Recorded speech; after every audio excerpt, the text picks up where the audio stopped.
want to take time to address something. When you run into business, there will be mistakes.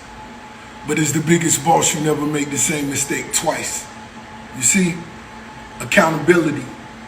Taking accountability is big when you're the biggest.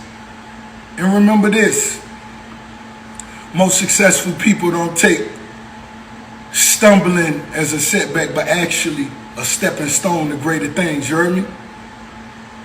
Let's be great.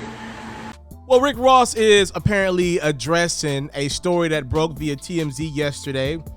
For those who don't know, Ross owns multiple Wingstops under the Boss Wings Enterprises, LLC. Ross's company was hit with a $114,000 fine by the U.S. Department of Labor.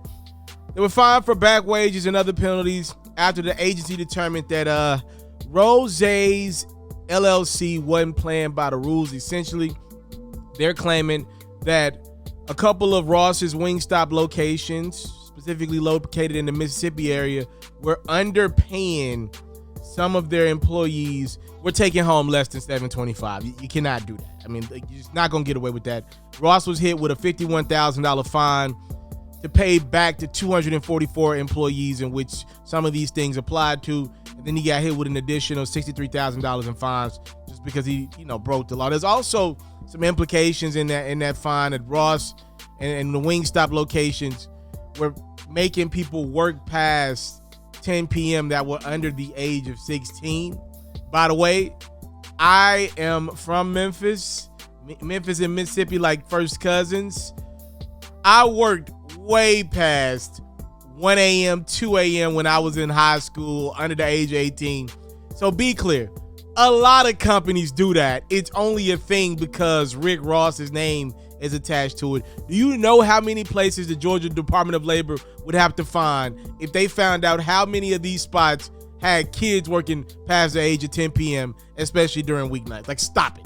This is a Rick Ross fine. But again, the part of paying people under $725 is dead wrong. Ross knows that. That's why he's addressing that in video. You can't claim to be the biggest boss. You can't call out Birdman for not paying employees and then get accused of the same stuff. And Ross knows that. He will right those wrongs. He will figure that out. If I'm not mistaken, his sister is actually the person that kind of runs the Wingstop day to day in that Mississippi area. For those who don't remember, I've very notably interviewed Rick Ross in front of a Mississippi Wingstop. So I'm very familiar with the Rick Ross team over there from years back, and I think they're going to figure this one out. I don't think Ross going to move like that. He don't want that on his brand. He clearly proclaims himself to be the biggest boss.